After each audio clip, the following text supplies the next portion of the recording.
Hello and welcome to this review of my Ergodox v76 Hot Dox V2 keyboard.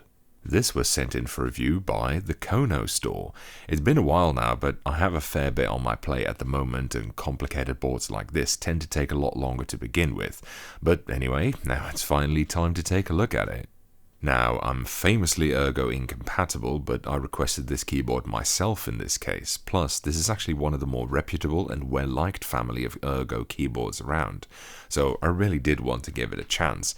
A bit over a week of full-time usage, at least at home and all that, you know. Miraculously, I actually got a spell of RSI while using this keyboard, but I'm very sure it's not actually related to it. It's due to mouse wheeling. I've had it before.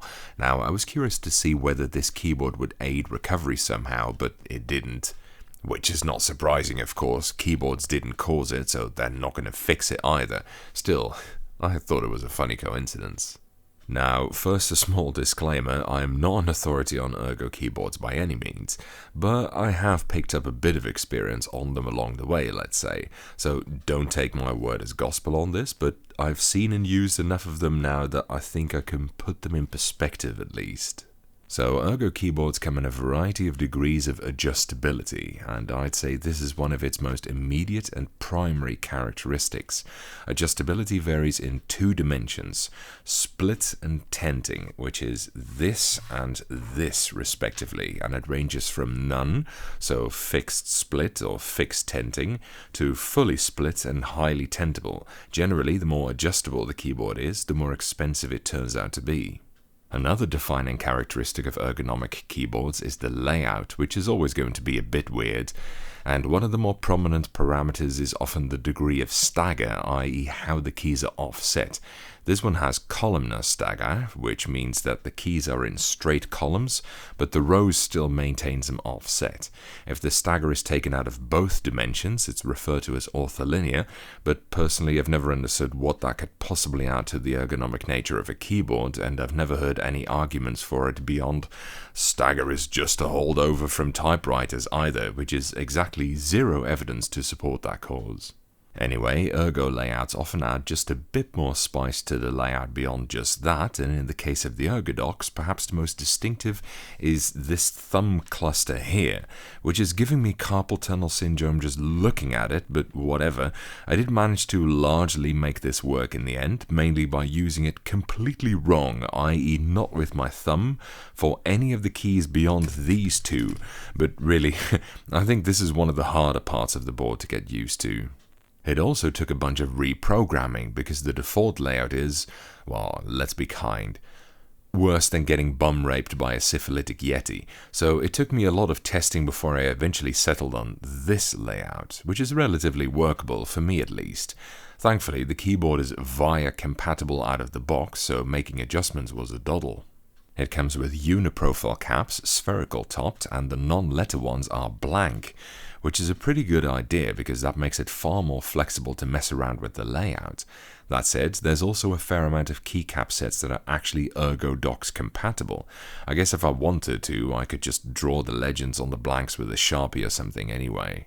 So in the end, I didn't do the whole spastic spider kind of typing, you know, like real touch typists do. After all, I don't need two types of RSI in my life, but I was able to use it with reasonable speed, especially for an ergo keyboard. It's been a bit over a week ago now, so I'm sure I'm a little bit out of practice, but I'm pretty sure the typing demo will be one of the faster ones for a split ergonomic keyboard. The whole fully split thing did have me wondering, how the hell are you supposed to actually put these in front of you though? Because although it's always shown in the adverts to just magically make sense of something, none of the postures I put it in felt natural, so I used it in a wide range of poses. I didn't even use it symmetrically, I think. In the typing demo, it's going to be even weirder because I always have to sit at about a 45-degree angle away from the keyboard and with outstretched arms, because the camera tripod is in the way, but hey, we'll see how it goes. Anyway, it's certainly not the worst ergo keyboard I've ever used, definitely one of the easier ones to get into. I can see why people like this, if you're batting for the ergo team that is, but I'm not gonna lie, I was glad to go back to something more normal when the testing period ended.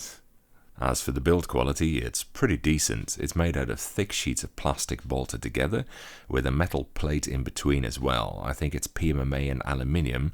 It feels pretty solid overall. I think this can take a reasonable amount of abuse, especially for an ergo keyboard. Some of those are quite delicately built. Now, one thing that's entirely absent from this version is adjustable feet. It has no tenting capability whatever, it just has non-slip patches. And there are Ergodox keyboards that do have adjustable legs, like the Ergodox EZ, but this isn't one of them. Like I said, additional adjustability does tend to come at a price though. Those particular models are a bit more upmarket. One thing I do love is that they included little viewing slots for the cable ports so that you can see them from the top. That's really cool. It gives you a much easier time plugging the keyboard in. However, they left some space above the port, so it's really easy to try and stick your plug in there instead of into the actual port. I think that's something that they should consider fixing as a quality of life thing. Still, the thought itself is nice. Each side has two ports, one for connecting the two halves to each other and the others for connecting the whole thing to the computer. You can use either of these two halves to connect to the computer, which isn't always the case for split keyboards, I should add, but I did notice that, bizarrely, if I connected via the other half, it didn't remember my programmed layout, so I really only connect to the left half of the keyboard now. I don't know if that's a design oversight or not. Also, this connecting cable in the middle works well enough, but it sticks out very far forward, so this keyboard actually takes up a lot more space than you think it would. Plus, USB-C ports are nowhere near robust enough to be able to handle a lot of transverse stress on either the connectors or the ports. So maybe some sort of angled connectors would have been more effective here, or even better, some coiled cables and a more robust port. The UHK, a new version of which I got in recently, actually does this a lot better, for example. See, this is way more space efficient and less likely to break. Notice these little screens in the corner here as well. They show you what layer you're on and what the last few inputs were respectively, which is a pretty cool idea. The board is hot swappable, hence the droll title of Hot Dox, and this one came with Kale Speed copper switches by default, but they weren't very special, so the Kono store also sent me some of their Kono Midnight switches. Now, these are tactile MX clones with some fancy stuff in them, like gold-plated, lengthened springs and blah blah blah blah blah, and a really cool look. I mean, look how dazzling these little fuckers are. They remind me a bit of those ink switches. They're a bit different from most MX clones. You can actually feel a modicum of tactility here, which is a minor miracle of its own, and they're pretty smooth, but fundamentally it's not a very innovative or special switch, of course. It's certainly not bad in the tactile MX category, though they have a very short throw at just 3mm. Obviously, this keyboard is much more about the chassis than the switches, especially considering it's hot swappable. They're fine, I guess. I've had much worse from a modern keyboard. Rather crazy to spend 85 cents a piece on something like this, though, considering there's about 10 billion clone switches like this, even if they are relatively tactile. But I guess MX is still popular enough to command prices at this level. Overall, it's quite a decent board, to be honest. I didn't mind my time with it that much. Of course, it was slower to use than a real keyboard, and it required some getting used to and startup time, but I found this far easier to get into than most ergo keyboards. And that's quite a compliment, considering this doesn't really look like a normal keyboard at all. You know, some ergo keyboards are easy to get into because they're not very different from normal keyboards, but this isn't that at all. In the end, I don't hate it. It's $185 to $245 from Kono, making it kind of mid-budget for an ergo keyboard, which is fair for a board with mid-range adjustability, i.e. full split but no tenting. Links to the keyboard, as well as to the switches, are in the description below. That's it for this review. Thank you for watching, I hope you enjoyed it, and following is a typing demonstration of me typing on this keyboard.